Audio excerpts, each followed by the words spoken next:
ND24 যোনটো channel সেই চেনেলটোত এটা টক শ্ব' হৈ আছিলে উচ্ছেদৰ ওপৰত আৰু সেই টক শ্ব'টোৰ সময়ত একে ৰচিদ আলম তেখেত হৈছে বিধায়ক গোৱালপাৰাৰ তেখেতে যিবোৰ মন্তব্য কৰিলে আৰু যেনেকৈ তেওঁ আমাৰ এংকৰ আছিল বাইলুং ডাঙৰীয়া তেখেতক যেনেধৰণৰ ব্যৱহাৰ কৰিলে খুব বেছি মোৰ লাজ লগা কাৰণ কিয় বাৰে বাৰে এটা কথাই আমি কওঁ আমি জানো চবেই জানো আৰু বিশ্বাস কৰোঁ যে আমাৰ চতুৰ্থ স্তম্ভ গণতন্ত্ৰৰ সেইটো হৈছে মিডিয়া সংবাদ জগত আৰু সাংবাদিকসকল তাৰেই এটা অংগ সেই সাংবাদিক আৰু মুখ্য সাংবাদিকজনক যি ধৰণৰকৈ ব্যৱহাৰ কৰিলে আৰু যি শব্দ তেওঁ ইউজ কৰিলে যি শব্দ তেওঁ ব্যৱহাৰ কৰিলে আৰু ইমানলৈকে ইমান উত্তেজিত হৈ গ'ল ব্যক্তিজন যেতিয়া প্ৰশ্ন এটা সুধিছিলে বন অঞ্চল হয়নে জন অঞ্চল হয় সেই কথাটো তেওঁ সুন্দৰকৈ তেওঁৰ হাতত যদি তথ্য আছে তেওঁ তথ্য সহকাৰে জনাব লাগে কাৰণ বাইলুং ডাঙৰীয়ায়ো তথ্যৰে কথাখিনি ৰাখিছিলে কিন্তু তেখেতে তথ্যৰে কথাবোৰ ক'বলৈ নাযায় তেখেতে কথাটো খুব এটা ৰাগিয়াল ভাৱত খুব খঙত যেন তেওঁ সব তেওঁৰ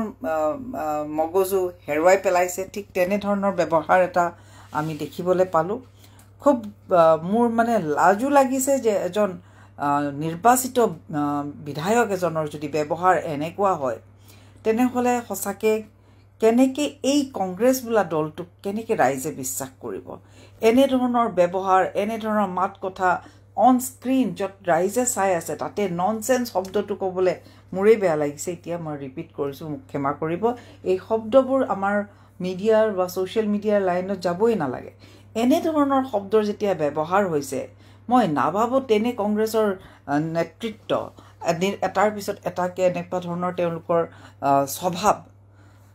স্বভাৱবিলাক যেতিয়া তেনেকুৱা হৈ গৈছে তেনেহ'লে আৰু মই নাভাবোঁ যে তেওঁলোকে ৰাইজৰ কাৰণে কিবা চিন্তা কৰাৰ তেওঁলোকৰ মানসিকতা বাচি থাকিব তেওঁলোকে একমাত্ৰ গালি গালাজ আৰু নিজৰ কথাখিনি যাতে ডাইভাৰ্ট কৰি বেলেগ ফালে লৈ যাব পাৰে তাৰে প্ৰচেষ্টা কৰে তেওঁলোকে কেতিয়াও চেষ্টা নকৰে কথাখিনি ভালকৈ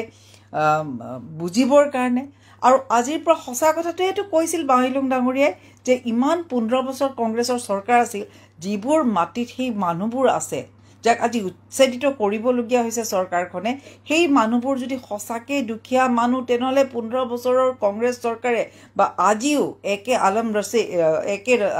ৰচিদ আলম তেখেতসকলে কিয়ৰ কাৰণে পাত্তা দিয়াৰ চেষ্টা নকৰিলে তেওঁলোকে কিয়ৰ কাৰণে তেওঁলোকক এটা সংস্থাপন দিয়াৰ ব্যৱস্থা নকৰিলে ৰিহেবিলিটেট কৰাৰ ব্যৱস্থা নকৰে 15 বছৰে কিয় নকৰিলে আজিলৈকে যিখিনি তাতে সংখ্যালঘু ব্যক্তি আছে তেখেতসকলকো কিন্তু কংগ্ৰেছে ভোট বেংক হিচাপেহে ইস্তেমাল কৰি আহিলে ইউজ কৰি আহিলে তেওঁলোকৰ কাৰণে কোনো দিন চিন্তা নকৰিলে কংগ্ৰেছে আজি ৰাহুল গান্ধী আহক মল্লিকাৰ্জুন খাৰ্গে আহক গৌৰৱ গগৈ হওক অখিল গগৈ হওক তেওঁলোকে খালি ৰাজনীতি কৰিবলৈ গৈছে কোনো কথাই ভবা নাই তেওঁলোকৰ কথাও ভবা নাই কিন্তু আজি সঁচাকৈ আমাৰ মুখ্যমন্ত্ৰীগৰাকীয়ে খুব সুন্দৰ কথা কেইটামান কৈছে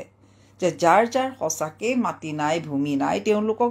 ৰিহেবিলিটেট কৰা হ'ব আৰু হৈও আছে তাৰ প্ৰচেষ্টা চলিছে মই কেতিয়া কথাটো পিনে নাযাওঁ আজি তেখেতৰ ব্যৱহাৰক মই গৰিহণা জনাইছোঁ মই বাইলুং ডাঙৰীয়াৰ পক্ষত থিয় হৈছোঁ অকল বাইলুং ডাঙৰীয়া বুলিয়ে নহয় যিকোনো সাংবাদিক যাক তেনেধৰণৰ ব্যৱহাৰ কৰা যায় তেওঁ সাংবাদিকগৰাকী নিজৰ কাম কৰি আছিল আৰু তেনে ক্ষেত্ৰত যিটো ব্যৱহাৰ বিধায়কজনে কৰিছে এইটো হৈছে কংগ্ৰেছৰ আচল ছবি সেই ছবিটো উদঙাই দিয়াত যিটো আজি ৰাইজে দেখা পাই আছে মই নিজেও লজ্জিত কাৰণ ৰাজনীতি কৰা ব্যক্তি হিচাপে ময়ো ৰাজনীতি কৰোঁ মই আজি তেওঁলোকৰ সেই চৰিত্ৰ দেখা পাই তেওঁলোকৰ সেই স্বভাৱ দেখা পাই মই নিজেই গৰিহণা জনাইছোঁ ভাল লগা নাই আৰু ৰাইজেও এইবিলাক দেখি আছে আচলতে এয়া আমাৰ গণতন্ত্ৰৰ চতুৰ্থ স্তম্ভৰ প্ৰতি কৰা এটা অসন্মান মই মনেৰে গৰিহণা জনাইছোঁ আপোনালোকে যদি কিবা ক'বলৈ বিচাৰে আপোনালোকৰ কমেণ্টবোৰ মই চাই আছোঁ নিশ্চয় মই উত্তৰ দিম হয় অভিজিত বৰা ডাঙৰীয়া আপুনি ঠিকেই কৈছে চাইলেন বৰ্মন ডাঙৰীয়া আছে, কৌশিক হাজৰিকা। হয়, মই আচলতে ময়ো আৱেগিকে হ'লোঁ কথাখিনি, যিহেতু ইমান এনেকুৱাকৈ স্ক্ৰীণত যেতিয়া আমাৰ বহুকেইজন পেনেলিষ্ট বহি আছে আৰু তেতিয়াই এংকৰগৰাকীক এনেকৈ কয় আঙুলি দেখুৱাই, তেতিয়া মনটো অলপ বেয়া লাগে। সেইকাৰণে হঠাতে মই লাইভ কৰি পেলাই আপোনালোকৰ মাজত আপোনালোকৰ মতামত ল'বলৈ আহিলোঁ। আৰু মই ভাবোঁ এনেধৰণৰ মতামত আমি মাজে মাজে লাইভৰ যোগেৰে ল'ব লাগে, কাৰণ বহুতো কথা আমাৰ ক'বলগীয়া থাকি যায়, কেতিয়াবা দেৰি হোৱাৰ কাৰণে ক'বলৈ নোৱাৰি। মই সেইকাৰণে আজি ভাবিলোঁ হঠাতে মই লাইভটো কৰোঁ। দেৰি হৈছে, যথেষ্ট দেৰি হৈছে, 1:30 বাজিছে। তথাপিতো আপোনালোকে মোক এই লাইভটো শুনাৰ বাবে আৰু মোৰ কথাখিনি বুজিবলৈ চেষ্টা কৰাৰ কাৰণে আৰু মোক সঁহাৰি দিয়াৰ কাৰণে ধন্যবাদ। যাতে কংগ্ৰেছৰ কোনেও এনেধৰণৰ অপব্যৱহাৰ আৰু দ্বিতীয়বাৰ কৰিব